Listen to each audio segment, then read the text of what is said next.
UK സർവകലാശാലകളിലെ വിദേശ വിദ്യാർത്ഥികളുടെ എണ്ണത്തിൽ ഇന്ത്യക്കാർ ഒന്നാം സ്ഥാനത്താണെന്നാണ് റിപ്പോർട്ടുകൾ സൂചിപ്പിക്കുന്നത്. കഴിഞ്ഞ വർഷത്തെ ഏറ്റവും പുതിയ എൻറോൾമെന്റ് സ്ഥിതിവിവര കണക്കുകൾ ഇത് കൃത്യമാണെന്ന് ബോധിപ്പിക്കുകയും ചെയ്യുന്നു.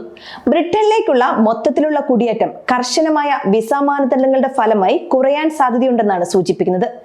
കഴിഞ്ഞ ദിവസം പുറത്തുവിട്ട ഹയർ എഡ്യൂക്കേഷൻ സ്റ്റാറ്റിസ്റ്റിക്സ് ഏജൻസി കണക്കുകൾ പ്രകാരം 2022-23 മറ്റേതൊരു വിദേശ രാജ്യത്തേക്കാൾ കൂടുതലും വിദ്യാർത്ഥികളെ ഇന്ത്യ UKയിലേക്ക് അയക്കുകയും ചെയ്തിരുന്നു.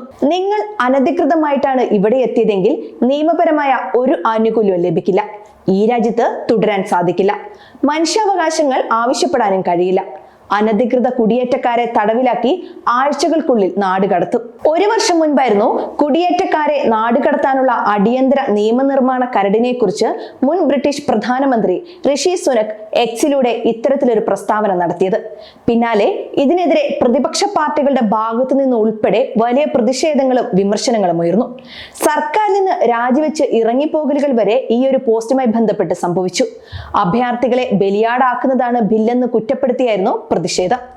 എന്നാൽ പിന്നീട് ചാൾസ് രാജാവിന്റെ അംഗീകാരം കൂടി ലഭിച്ചതോടെ റുവാണ്ട ബിൽ നിയമത്തിലേക്ക് എത്തുകയും ചെയ്തു. റുവാണ്ടൻ പദ്ധതി ഉൾപ്പെടെ കുടിയേറ്റം നിയന്ത്രിക്കാൻ പല പദ്ധതികളും ആസൂത്രണം ചെയ്ത ഋഷി സുനക്കിന്റെ പിൻഗാമിയാകാൻ മത്സരിക്കുന്ന റോബർട്ട് ജെൻറിക്കും ഇക്കാര്യത്തിൽ തന്റെ നിലപാട് കടുപ്പിക്കുകയാണ്. കൺസർവേറ്റീവ് പാർട്ടി അധ്യക്ഷ സ്ഥാനത്തേക്ക് നടക്കുന്ന തെരഞ്ഞെടുപ്പിനോട് അനുബന്ധിച്ച് നടക്കുന്ന പ്രചരണങ്ങളിൽ ഇന്ത്യക്കാർക്കുള്ള വിസയിൽ നിയന്ത്രണം ഏർപ്പെടുത്തുമെന്നാണ് സ്ഥാനാർത്ഥികൾ മത്സരിച്ച് വ്യക്തമാക്കുന്നത്. ബർമിംഗ്ഹാമിൽ കൺസർവേറ്റീവ് പാർട്ടി സമ്മേളനത്തിന്റെ തുടക്കത്തിൽ ഈ വിഷയം കടുത്ത വാഗ്വാദത്തിന് വഴിവെക്കുകയും ചെയ്തിരുന്നു.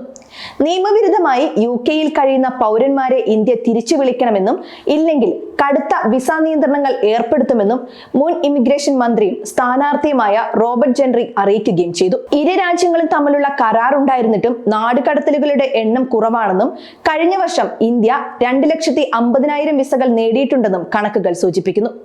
അനധികൃത കുടിയേറ്റക്കാരുടെ തിരിച്ചുവരവ് അംഗീകരിക്കാൻ വിസമ്മതിക്കുന്ന രാജ്യങ്ങളിൽ കടുത്ത വിസ നിയന്ത്രണങ്ങൾ കൊണ്ടുവരുമെന്നും റിപ്പോർട്ടുകൾ സൂചിപ്പിക്കുന്നുണ്ട്.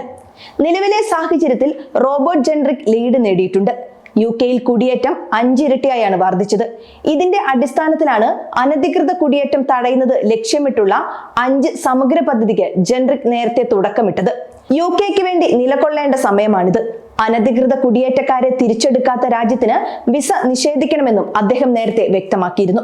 2023 കണക്കുകൾ പ്രകാരം 22,807 അനധികൃത കുടിയേറ്റക്കാരെ മാത്രമേ UKയിൽ നിന്നും തിരിച്ചയച്ചിട്ടുള്ളൂ. ഇതിൽ 15% ഇന്ത്യക്കാരാണ്.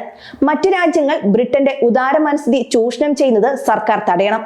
അതിന് ഏറ്റവും അനുയോജ്യമായ നടപടി അനധികൃതമായി എത്തുന്ന അഭയാർത്ഥികളെ തിരിച്ചെടുക്കാൻ തയ്യാറാകാത്ത രാജ്യങ്ങൾക്ക് വിസ നൽകുന്നതിൽ കടുത്ത നിയന്ത്രണം ഏർപ്പെടുത്തുകയും അവർക്ക് ധനസഹായം നിർത്തലാക്കുകയുമാണ് ചെയ്യേണ്ടതെന്നാണ് റോബർട്ട് ജെൻറിക് നിലപാട് വ്യക്തമാക്കിയത്.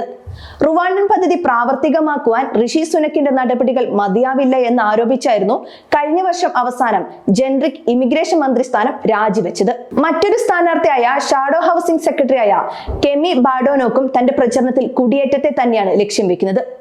അതോടൊപ്പം ഇന്ത്യ-പാകിസ്ഥാൻ ക്രിക്കറ്റ് മത്സരത്തെ തുടർന്ന് കഴിഞ്ഞ വർഷം ലെസ്റ്ററിൽ നടന്ന സംഭവങ്ങളെയും അദ്ദേഹം ചൂണ്ടിക്കാണിക്കുകയും ചെയ്തു. കൺസർവേറ്റീവ് പാർട്ടി അംഗങ്ങളുടെ ഓൺലൈൻ വോട്ടോടെ നേതൃത്വ തെരഞ്ഞെടുപ്പ് അവസാനിക്കും. നവംബർ 2-ന് പുതിയ നേതാവിനെ പ്രഖ്യാപിക്കുമെന്നാണ് പ്രതീക്ഷിക്കുന്നത്. ജൂലൈയിലെ നിരാശാജനകമായ പൊതു തെരഞ്ഞെടുപ്പിന് ശേഷം നേതാവ് സ്ഥാനം രാജിവെച്ച സുനക് തന്റെ പിൻഗാമിയെ തെരഞ്ഞെടുക്കുന്നതുവരെ പ്രതിപക്ഷത്തിന്റെ ഇടക്കാല നേതാവായി തുടരുകയാണ്.